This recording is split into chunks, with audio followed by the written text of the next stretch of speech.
Welcome to the What's Lacking podcast. It's your host, Larry Atencia. With me is Ty Bell. This is his second appearance. How are you, Ty? I'm doing well, man. Yourself? Pretty good, man. Good Sunday. Ready Mhm. for 2024 to be over, wrap up, and, just looking back at all the growth, all of the great times, all of the gratitude that I felt over another great year. How was your 2024? My 2024 was great, man. I feel like I learned a lot. I feel like if I could just if I could just like use one word to describe 2024, I would just say Mm. learning. You know what I mean? Learn is the base word for 2024. We'll get right to the deep stuff. What gives your life meaning and purpose today? I would say first and foremost is my son. I'm not gonna lie, bro. I never saw myself being a parent, and then once I did, I was like, man, this is dope. And then he was a boy, so it was just like, if it was a girl, I'm gonna love my child regardless. But when it's a boy, it's like, bro, this is like my DNA personified almost. You know what I mean? Yeah. Like this is the extension of me. Why You why know, chromosome? you know what I mean? It gives you a whole nother sense of motivation and sense of purpose. And it made me want to go that much harder for my goals. Cause like, the other thing that gives me purpose is music. Like I just kind of fell head first into being an artist. I know you met me like when I was in my teaching era, I guess you could say, and that was me figuring things out during that time period. And I feel like now I have more of a sense of like who I am, and I feel like this is a me being an artist and a musician is a very big part of that. So yeah, my art and my son. What are you good at? I like going to the gun range, man. I'm a good shot. Okay. On the low, I don't think a lot of people know that, but I'm a pretty good shot. I like to work out, like to do outdoorsy stuff, like hike and go to the beach. I also know that you're a tremendous rapper. Thank you. Would you like to share how it was that you developed that skill, how you got good at that, or is it something that is innate, intrinsic? Now at this point, I feel like it's intrinsic. I feel like it just comes to me because I've always, since I was about 11, that's when I like started like playing around with poetry. Um, from there, I would just rap at the lunch table, make the beats on the lunch table, you know, kick bars around with your homies and shit. And I do that, but it never really got past that. And I always knew I was good because I always had people like, oh shit, that's tight. You know what I'm saying? So it was, so I always knew I had like that thing, you know what I mean? But I never took it really serious like that, like because during the time we grew up, being a rapper, you seen the dudes on TV. Like I see these dudes on 106 in Park on the Tigger rap on the basement rapping with Tigger and all that. I see him in the Source or the Double XL magazine, and that's all I saw was just these figures in these places that seemed unreal. Like I'm like I never saw myself in that position because I'm like, bro, I don't even know what the first thing I would even do to get there. These dudes are just on TV with these big budget videos and all this stuff. And it's like I don't even know how I'd even start to get there, So I never even took it serious. Like I just did it, and I just thought it was fun. It was never something I thought that like I could do seriously. I never even took it seriously. I'm just like, bro.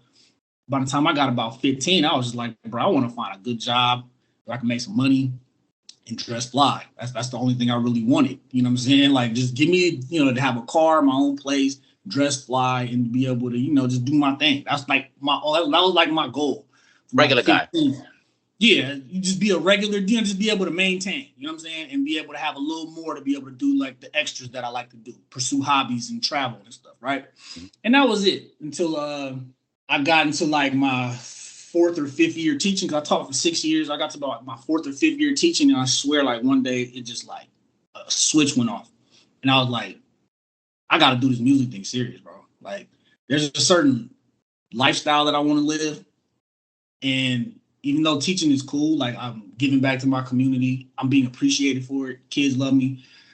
It's a good feeling, but it's not what I was set out to do with the rest of my life. Like during that time when I was an educator, I was like, still kind of finding myself. I still didn't really have like an understanding of who I was exactly. This was new territory. Like I was like my first real professional job, and I'm trying to figure out like who I am. And I got into the groove. You know what I mean? I started like developing into a man. You know what I'm saying? And just figuring out who I am during this time. And then I got to that point where it's just like, okay, I'm comfortable now. I'm making money. I reached that goal that I had as a teenager. Like, I'm maintaining. I could pretty much buy whatever I want. I could go wherever I want. I'm taking trips, doing whatever. We going out, partying, doing whatever. And it's just like, all right, this is cool. But like, now what? You know what I'm saying? And so when I got to that point where I was like, now what? It was like music, bro. So me and my boy, my late friend Ted, artistically known as Tedro Dollar, I linked with him, and we just for like a year and a half straight, dude. We was in the studio like every day. Like I'm putting something out. I'm in the studio just like every day, making music, building a catalog just out of nowhere. I'm just making music and just I'm just pumping stuff out constantly. And so yeah, like that's just when the switch happened, because I realized like the only way that I'm gonna be able to like be happy is to be able to do what I want to do with my life, and this is it. Like this is what I'm passionate about. I wasn't passionate about teaching. It was something that I felt like I was good at, but it wasn't the thing that like got me up in the morning. It wasn't that thing that gave me like that feeling like, yo, I wanna live. You know what I'm saying, for this. I didn't get that feeling from teaching, like, and I get that from music, and I started to develop it, and then I really started to like feel it for music. Like the more I started to do it. And the more I started getting people like you, people whose opinions I really respect, telling me how nice I was like, okay, this is it. You know what I'm saying? Like people that like I have respect for are telling me like, bro, you got it. Like just keep it lit and you are going to be the man. And I'm just like, all right, say left.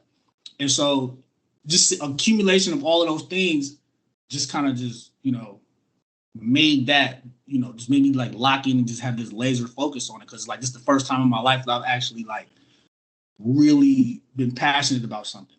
Yeah, the feedback let you know that you had made the right decision by transitioning from teaching into this journey as a musician. How about fatherhood? It seems like you're very committed and very loving of Josiah, your son. When I found out that my son's mom was pregnant, I was like, I wasn't really nervous or like scared or nothing. Because at that point, like it's not like I'm 19 or whatever, like, or like in high school or something. Like I'm like a grown man. I, pretty much didn't, had my fun in my youth. Not to say my fun has stopped, but it's just like, I'm a grown man at this point. Like it's not really like intimidating like it would be if I was like a teenager or like in my early 20s and still haven't, gotten the things out of life that I wanted to get. So at this point, it's like, I'm cool on that aspect, but like the thing that I was most worried about was just like, what kind of person is he gonna be? Because we have a lot of toxic traits on both sides of my family, and just kind of worried about like, is he gonna pick any of them up? And that was like the scariest thing for me. My son came out on the autism spectrum, moderate to severe. It's a challenge, but it also taught me a lot of things about patience, unconditional love, and just how being different can be like a really great thing. Like he gives me so much joy, and we've never even had an actual conversation before. He's 6 years old. He brings me like, and like you can't even like put into words like the kind of joy he brings me. I guess I'm gonna go kind of deep here. I guess one thing that I learned that made me a good father is from my dad, because I learned all the things not to be. I don't have a good relationship with my father. My mom didn't want me to live with him when we was younger. I wanted to live with him so bad because he would pop in and out of my life because he was in the military. My mom and him wasn't together, so he was always traveling, and he would come to Oakland and he would stay with my auntie or my grandma, and we'd see him sometimes, but it was never like it was, so basically what it felt like was like seeing Santa Claus when I saw him. So I didn't really know him. You know what I mean? So when I got the chance to stay with him, my mama was like vehemently against it. I didn't get why. I'm like, why can't Then I found out why after living with him. I'm not gonna put all his business out there like that, but it was just a lot of shit that I was just like, bro, nah, this ain't it. Yeah, and you delved a little bit into the toxicity in our previous episode. So People could go ahead Did I? Because if I check. did, I'll go back into it. I don't give a fuck. Like if I did, I ain't tripping. I I just want. it I just wasn't didn't me know if I was. stopping you. I just wanted to give the listeners a reference, and that they could Okay, because yeah, go back and listen to that episode, and then come back yeah, to this one and just see the growth trajectory that your life has taken, yeah. and the changes. I'm just saying that if I actually did get into some of his business on the last one, shit, Oh, I get into it again. Like I ain't tripping. I just didn't know if I did you it did, before. you definitely did, which is that was a great episode. Okay, So yeah, yeah, yeah, again, please, yeah. Because if you're like listening, take a listen to the first episode. I mean, drinking, domestic abuse, thinking that tough love shit is the thing you got to do all the time. Oakland, California is a place where it's like we talk shit affectionately to people. I know that's not like a thing that's just to Oakland, but it's just like if you meet a person from Oakland, you see how people from Oakland interact. You would think we didn't like each other, but that's how we talk, though. You feel me? Like we just clown on each other, we crack on the people that we love, but we cut deep when we crack on the people that we love. And so it's cool for certain people. It worked for certain people. I've been cracked on. I've had some of the worst jokes told to me my whole life, bro. And it's just like I just kind of learned to live with it. Some people they don't deal with it as well. So like at that time, he's telling me all of this self-deprecating shit about myself because I'm shorter, I'm chubby. I was a chubby kid growing up, so like he's like constantly cracking on my weight and all this type of shit, and like like kind of like talking to me like a schoolyard Yeah, bully, or like a older kid from the hood or something like that just fucking with you all the time. right. Instead of Like that's being kind of what I got from him. right, instead of fatherly love, it was more of a peer to Criticism peer and like relationship and criticizing. yeah, and I ain't know how to But take that shit. I'm do, just do you thinking like think yo. do you think that he was doing that in order to motivate you to make some changes, and he just didn't have the knowledge or skills to be able to do it in a way that was more effective?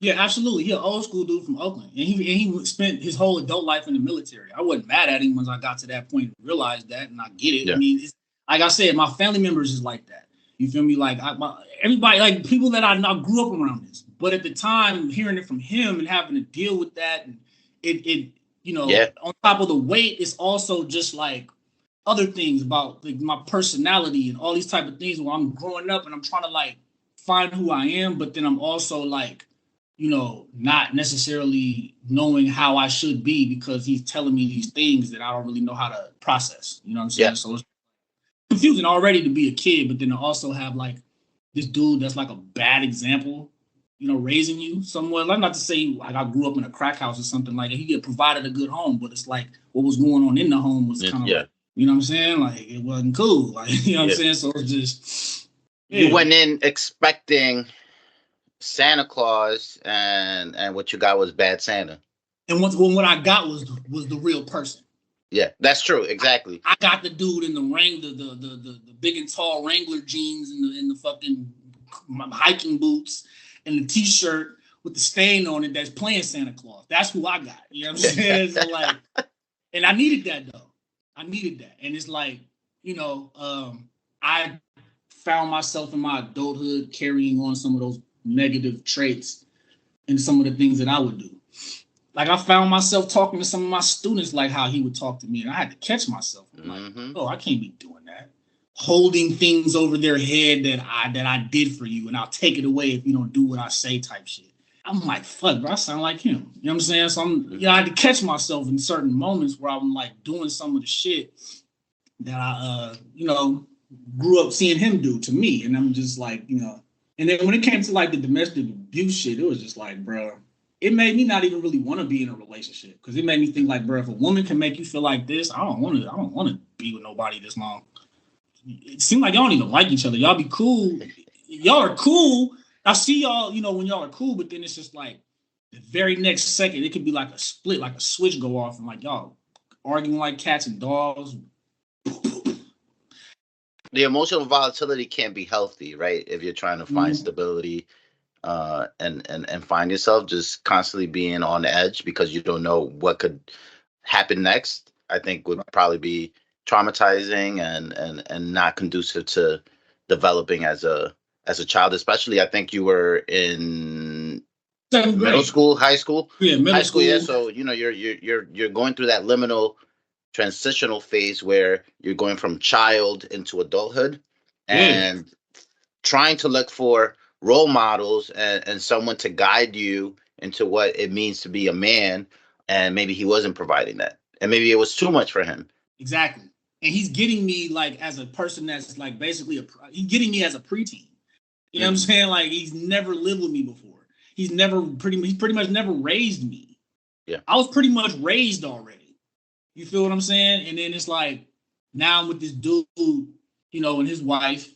I don't really know how to take receiving orders and things about like the kind of person I should be from her because my mama's saying, "Oh, this is cool," but then you're saying you don't like this, and I don't really like your attitude. You like this mean, fucking snooty ass, fucking sorority chick that grew up in fucking New York. So you already got this New York attitude and shit. The one I give you a hard time about all the time. You know what I'm saying? So she's already kind of a bitch to me. You know what I'm saying? Yeah, yeah, Like, and I don't even like her. I don't like how she, I mean? I just don't like her yeah. already. Like, so she's I And don't feel dealing with teenagers as an adult is also difficult with someone. yeah, I'm assuming that it's very difficult with your own children, but having it be the son of your husband just adds an extra complication. and she couldn't have kids. So it was, you know what I mean? So You it add was like another, complicating variable and factor into that. So yeah, that seems like a exactly. a difficult family situation that you decided to put yourself in because you wanted to give him a chance as a But the son. thing that's crazy, is that around the time that I ended up leaving to move back with my mom, like around the time me and him fell out, I actually ended up getting cool with her. She actually turned out to be a cool person. Okay. She probably just felt like she had to always be like on some like tough shit because I'm a boy and I'm a teenager and it's like that's just probably part of her personality. But at the same Yeah. time, I've seen her laugh and joke and be a regular person, around him. Like she actually had a really good sense of humor and all of that. It was just, and she was militant as well because they met in the military, so it was two Oh, militant okay. motherfuckers. You know what I'm saying? Like, It was, these yeah. mean It ass sounds like it was a militant, lot to be in that household. and then having to hear them argue, and their arguments were intense, like they got physical and shit. So it was just like it wasn't what I expected. I'll put it that way. So then as the time goes on, and I'm seeing the kind of person he is, I'm starting to understand why my mom was so against it. Yeah. You know what I'm You saying? wanted you Especially wanted since a nurturing environment, and that I didn't wasn't know what I necessarily wanted. what was offered. I didn't know what I wanted. All I know Okay. is I wanted to be around him. Mm. And I didn't know what I. I'm a kid. I don't know. I don't understand life. I don't know like Yeah, yeah. what a dad's supposed to do. All that shit. I ain't thinking like an adult. I'm thinking like a kid. I want to be with my dad. That's what my mindset is at. You know what I mean? Yeah. I didn't know what to expect. Now, Um, last time we spoke, I know you hadn't talked to your dad in a while. I want to yeah, say a year or 2 years, and yeah. so you still haven't had conversations, discussions. Bury the hatchet, anything like that. Do you foresee 2025 being a year where you might reach out and try to mend the relationship so that Josiah could have a connection with his grandfather, and as an adult appreciating the fact that even though he's not perfect, and there's still something to be said for having a relationship with one's father and doing one's best to make it work. To answer your question, the ship has sailed, and this is why because throughout my entire adult life, right, I'll say from the time I was 18 up until us falling out 2 years ago, our relationship kind of pretty much went like this. We would call, he would either call me, I'd call him maybe like 6 to 8 months. We'd have a 2-3 hour conversation. We'd laugh, joke, catch up. And when he would come into the Bay Area for because he works for the feds, he works for FEMA. So he would like get stationed around the country, he could be in Kentucky, he could be in Seattle, whatever, right? So he'll be in the Bay Area, he'll come out here for work, he'll stay with my auntie or stay with my grandma. And so I'll see him. We'll have like our little Sunday dinner at my grandma's house or my auntie house and laugh, joke, talk shit like how we do and go on about our business. Another 6 to 8 months, or if I see you in person, we'll do the same thing. And that was our relationship for like 18 all the way up until like a couple years ago. And that was fine. when Josiah was born, because he'd been sweating me my whole adult life about having a grandkid and all that. I'm like, bro, you might not want to hold your breath. You know what I mean? Because I didn't, like I said, I never saw myself being a parent. But when it did happen, I made sure that he was a part of Josiah's life. I flew him and my son's mother out to Atlanta to go see him. We stayed out there for a few days. It was a great trip. We all had a great time. Everything was cool. And then one day, out of nowhere, he just texted me like, just basically just saying a bunch of stuff about like he wants to see, Josiah more and all that stuff. I'm like, cool. Well, let me know what your schedule is so I know like when to call you, right? Because I don't really know your life like that. We are like distant relatives at this point. We cool, you know what I mean? But I don't know you like that. I don't know what your ins and outs are, like how I do my mother. I know what her day like, so I know when to call her. I know when to hit her. As soon as I brought up like schedule, he just loses his shit. Starts calling me all kind of names and shit. You mama's boy, bitch ass nigga. Da da da da. I'm like, bro, wait, what? You know what I'm saying? Like, bro, what's going on? Like, what is it? Yeah, your mama tell he had like this thing about like whole time I was growing up, like in the portion of time where I was living with him, he had this thing about like, because he has like this guilt about like, because how him and my mom's relationship ended.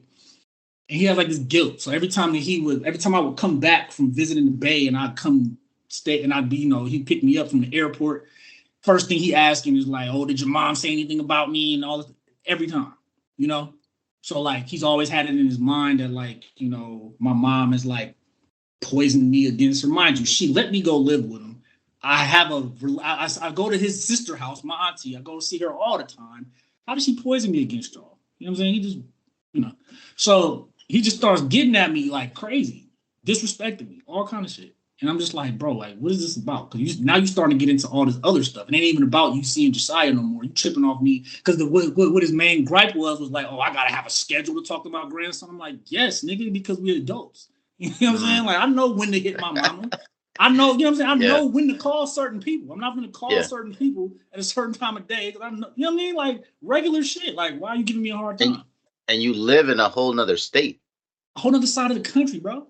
So I'm just like, hey, with man. With a 3-hour difference, we have to be able to schedule. And you got a whole nother life with two new kids, a wife. You got a whole nother life, bro. I don't even know the details of your life like that. Yeah. So he starts making it about me not talking to his mom and all this type of extra stuff. And then the conversation just started getting so out of hand because I'm hitting him with facts. I'm starting to go back to childhood and telling him all the shit that I remember from childhood and living with him and all the stuff that, he probably thinks that I don't remember or I never really, decided to speak on because we've been cool. Yeah. I started bringing up all kind of stuff. You know what I'm saying? He didn't have no response for it. You know how you hit people with facts and then they start to divert and start trying to do other shit? Yeah. He was doing that. So I'm just like, yeah. So chill out, bro. And then the very last thing he ended up saying to me was, fuck you and fuck your son and fuck your mama. Last words he ever said to me. So I'm just like, oh, word? That's how you feel? And I didn't want to keep going into no back and forth with him. I didn't want to say no disrespectful shit to him because it started getting there. Like I was saying some shit to him too, but I'm like, bro, this don't do nothing for me. For me to keep taking this further. Yeah, what he said is the ultimate disrespect. I hadn't, I hadn't known that. And that was the very last thing he said to me. Yeah. And that whole conversation, that whole text thread from the start, when he first started tripping, and the whole 3-4 day length of time that conversation lasted, I got that whole shit saved in my phone. So any family member that want to see it, anybody that need receipts, and he wanted, act like he forgot, like, bro, he was tripping. So to answer your question, the only way that I would even consider even having a relationship with him, because at this point I don't care. Like, bro, I am who I am. Like, he doesn't like have any type. You don't have any type of bearing on my life, so I couldn't care less if you were a stranger or if you best friends. So if we was to have any type of contact in the future, it'd have to be, on him. Because you got some apologizing to do. You have some humility that you need to express. So like you got a lot, bro. Like, you know what I mean? So yeah. And people in my family know. Everybody, his sister know. I talk to my auntie about this shit all the time. Like everybody know you tripping. So it's just, some shit he got going on. How old is he? About 63, I think. You don't have to answer, but is there some sort of mental health issues there? Yeah, I think it is. Yeah, he's starting to. I think he's early stages of dementia. A lot of drinking throughout his life. Head injury from the military, I think, was part of it too. Yeah, so there's some shit. You got some shit. You know what I mean? Yeah, yeah. It definitely sounds like it. Yeah. But yeah, I don't know the particulars, and thank you for for offering and sharing that, because yeah, it definitely gives more clarity Yeah. as to why you've kept your distance. Shifting a bit, Yeah. what makes you happy?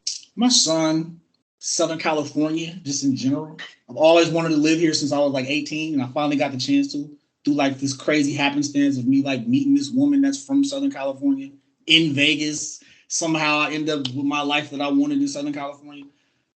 It happened, and I'm grateful. Yeah, man, just being able to wake up out here and to be able to like say, if I want to go to the beach today, I can. If I want to go to Mexico today, I can. If I want to go to Vegas, I can. I want to go to the mountains, I can. It's just like everything is right here, bro. And it's just like, I just couldn't, I feel like I'm a dyer. You know what I mean? So like I'm happy. What's the biggest change you've had in the last 5 years? Raising a son that's on the autism spectrum. Yeah. That is a very interesting and challenging thing, because there's a lot of things that he can do normally that like your neurotypical human being at that age can do, and that they do normally, and then there's things that he can't. So like it's kind of like Swiss cheese almost, to kind of give it like a visual type of idea. It's just like he has certain understandings, but there's holes in it. You know what I'm saying? There's holes in his understanding. It's interesting, man. Like he just like overstands certain stuff, but then just can barely do other things. And it's just like, it's kind of like a trying to balance it and get him, here. So it's interesting, man. But it's like I said, it's dope, because it's like for somebody that can't talk to be able to express himself the way that he does, and for people to be so drawn to him, like everybody that meets him just loves him. You know what I'm saying? Like, and to be able to have that effect on people and not even be able to talk is crazy. You know what I'm saying? And so it's just, yeah, man, just being a father to a kid that's on the spectrum. I think that was like one of the biggest changes, and one of the things that's helped me like develop mentally as a person the most in these past 5 years. Okay. What might you say was an internal, maybe intellectual or emotional change that you've had in the last 5 years? Intellectual or emotional? A major one, yeah. Yeah. Major, I'll say like for emotional, I was celibate for a long time when I came down here initially.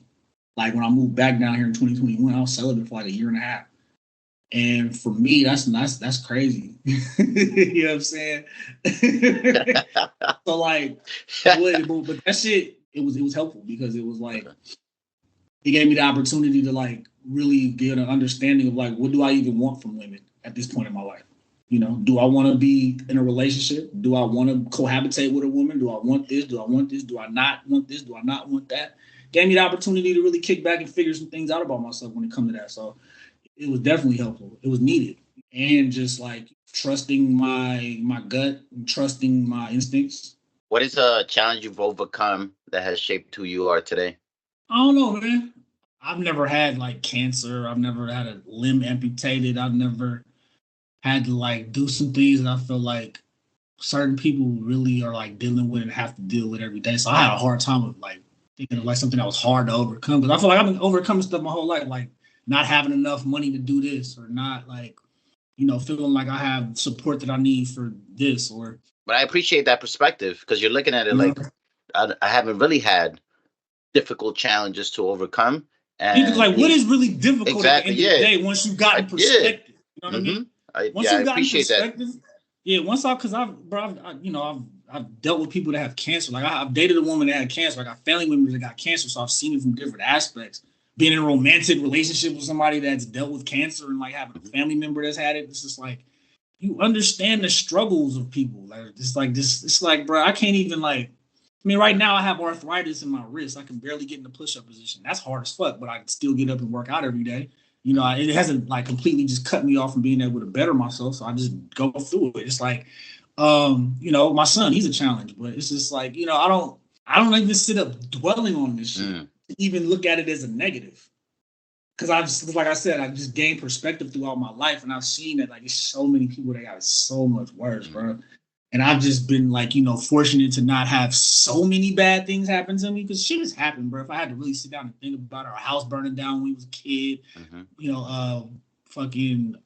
shit, DUIs, going to jail, drug addiction, slightly, you know what I'm saying? It was just, Shit that I've overcome, but I don't sit up and dwell in it and live in it.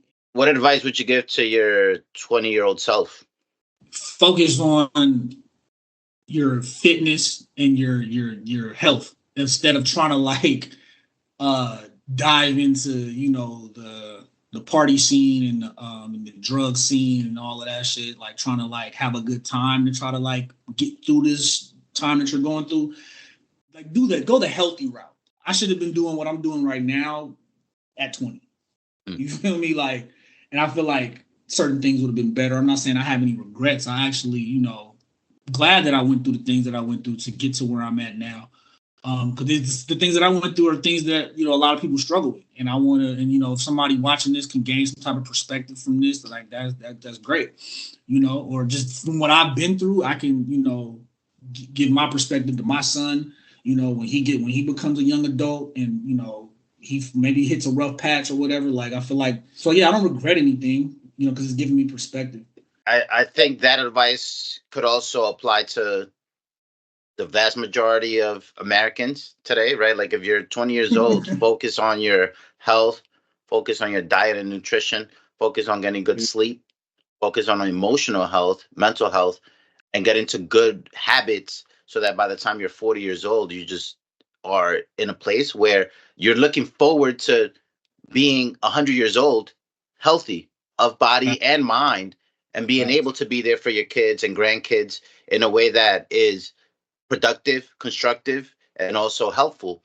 Because, if you don't put in the effort from the very beginning and you don't make the changes that you need to, you might be suffering from, broken hips, knee replacements, diabetes, dementia, lack of mobility, not being able to play, winded by just going up a few, flights of stairs, And the etc. list Which goes on, bro. exactly, which decreases your quality of life. And what we want is not to live as long as possible.